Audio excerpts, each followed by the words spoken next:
signed the final divorce decree with a $3 ballpoint pen from the courthouse gift shop, while Derek signed his copy with the fountain pen his new fiancée had given him for his 41st birthday. He got the house, the company, and 78% of our joint investment accounts. I got a modest settlement, alternating custody of our 2 kids, and one thing his legal team never once thought to ask about. "Enjoy the company," I told him in the hallway afterward. "Just remember whose name is actually on the patent," he laughed. He wouldn't be laughing 11 weeks later. "I'm Emily Foster, 38, a chemical engineer with a doctorate from a program I finished 12 years ago, specializing in polymer-based anti-corrosion coatings. I met Derek Sinclair during my final year of graduate research when he was raising seed capital for a material startup and needed someone who actually understood the chemistry he was pitching investors on. We founded Sinclair Coatings together 9 years ago, though together turned out to be doing a lot of work in that sentence. Derek incorporated the company as a single-member LLC under his name alone, explaining at the time that it simplified early tax filings, a decision I agreed to without fully understanding what it would eventually cost me. The company's flagship product, an industrial anti-corrosion coating used in bridge infrastructure and marine equipment, was built entirely around a formulation I developed during my postdoctoral research, refined over 3 years of trial batches in our garage before the company had a single paying client. Derek sold it. I made it work. Our marriage began fraying roughly 4 years into the company's growth, once Sinclair Coatings started generating $8 million in annual revenue, and Derek began describing the business almost exclusively in the first-person singular during investor calls I was sitting in the room for. I filed for divorce 14 months ago, after discovering a pattern of financial decisions made entirely without my knowledge, including a $400,000 company loan he'd personally guaranteed against assets I'd assumed were jointly held. Derek hired Whitcomb and Associates, a firm known for aggressive asset structuring and high net worth divorces, 6 weeks before he ever mentioned the word divorce to me directly. By the time I retained my own attorney, Derek's team had already produced documentation positioning the company as his separate property, built on the LLC structure from 9 years earlier that I'd signed off on, without appreciating its long-term consequences. The court, working from documentation showing sole LLC ownership and years of Derek's public role as CEO, awarded him the company, our $1.4 million house, and the bulk of our investment portfolio, valuing my consulting contributions at a fraction of what I'd actually built. I walked away with $180,000, our minivan, and joint custody of Maya, 9, and Ben, 6. What none of Derek's attorneys thought to verify was the actual assignment status of U.S. Patent 10,847,229, covering the coating's core formulation, filed 6 years earlier listing me, correctly under federal law, as sole inventor. Patent assignments to a company require a separate signed transfer document. Ours had been drafted during a cash-strapped stretch of the company's second year, and due to an administrative oversight neither of us caught at the time, was never actually executed. I didn't hide the patent from the court. It was listed as a company asset in Derek's own disclosures, described by his attorneys as fully assigned. I simply never corrected their assumption during proceedings, a decision my own attorney, uneasy but professionally cautious, described only as not our obligation to do their diligence for them. 3 weeks after the divorce finalized, Derek's head of production, a chemist named Raj Patel, I trained myself 5 years earlier, called me, against explicit company policy, he admitted nervously, asking whether I'd changed the catalyst ratio in the formulation notebook before I left. I hadn't changed anything. I'd simply taken my personal lab notebooks, the ones containing details never formally transferred to any company document, when I moved out.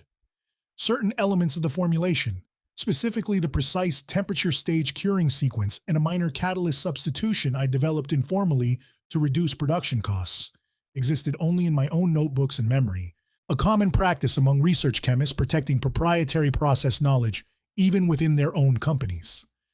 Derek's team had the base formula. They didn't have the part that made it consistently manufacturable at scale. Sinclair Coatings was 11 days from delivering the first shipment of a $4.2 million State Department of Transportation contract for bridge deck coating, the company's largest order to date.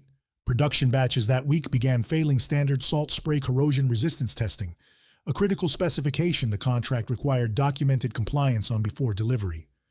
Raj and two other chemists spent 9 days trying to reverse engineer the inconsistency, adjusting variables that had nothing to do with the actual problem, because the actual problem lived in a notebook sitting in a box in my new apartment's hallway closet. Derek, increasingly frantic, called me directly for the first time since the divorce, asking, without quite asking, whether I'd be willing to consult. I told him the truth plainly. I wasn't willing to consult for free, and given how the divorce proceedings had characterized my role, I wasn't sure what legal standing he thought he had to ask.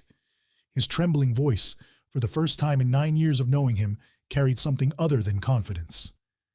Emily, I need this contract. I have loans personally guaranteed against the house. Facing contract default penalties, Derek's legal team finally pulled the actual patent assignment paperwork and found what I'd known for months. No executed transfer existed. The patent, and by extension enforceable control over the exact formulation protected under it, remained legally mine. Sinclair Coatings missed the DOT delivery deadline. The contract included a liquidated damages clause triggering $620,000 in penalties, and the state agency, citing the quality failures, terminated the remaining $3.6 million of the contract outright, citing documented non-compliance across 3 consecutive test batches. News of the terminated contract reached Sinclair Coatings' 2 other major clients within 8 days, both of whom paused pending orders, citing quality assurance concerns. Company revenue projections for the quarter dropped 64%, triggering a covenant default on the very loan Derek had personally guaranteed against our former house. Derek called a final time 19 days after our divorce finalized, no longer negotiating from confidence. He offered me a licensing arrangement, a formal consulting role, even partial equity restoration, terms that 11 weeks earlier during our marriage I'd have accepted gratefully. I asked for 48 hours to think it over, mostly because I needed to make sure my answer came from clarity, not vindication. I didn't take his offer. Instead, working with an intellectual property attorney, I licensed the patent to a competing coatings manufacturer, Alden Materials, for an upfront payment of $1.1 million in ongoing royalties, structured specifically to include hiring provisions for any Sinclair Coatings employee who wanted to transfer, and offer 6 of Sinclair's 11 technical staff, including Raj, accepted within a month. Derek's company filed for Chapter 11 bankruptcy protection 4 months after the divorce finalized, unable to secure a comparable replacement formulation or refinance the defaulted loan. The house was sold in the proceedings, the same house awarded to him in our settlement, to satisfy creditor claims. I used the licensing payment, alongside a small business loan, to found Foster Materials Consulting, an independent formulation lab supporting 3 coating manufacturers, including Alden, now generating $1.6 million in annual revenue within its first 14 months, modest compared to Sinclair Coatings' former scale, but entirely verifiably mine. I didn't explain the full legal details to my kids, but Maya, now 10, asked me directly one evening why Dad's company wasn't around anymore. I told her the truth in a version she could hold on to. That sometimes the credit for building something doesn't automatically go to the person whose name is on the door, and that it matters eventually to make sure the truth catches up.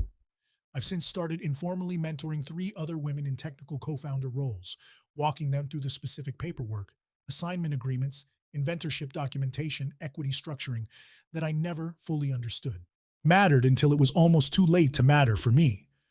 A National Association of Women Inventors estimates that female technical co-founders retain full IP credit in only roughly 1/3 of startup ownership disputes reviewed in recent surveyed cases, a statistic that stopped feeling abstract the day I read it. Derek took the house, the title, and 9 years of public credit for work that was never entirely his. What he couldn't take, because it was never his to take in the first place, was the actual knowledge living in my own hands and notebooks, proof that ownership on paper and the ability to actually build something are not always held by the same person. The lesson isn't that I got even. It's that the things people take from you in a divorce, a lawsuit, or a boardroom are rarely the things that actually made you valuable to begin with. And sometimes the only justice available is simply refusing to hand over the one part they never really understood how to ask for.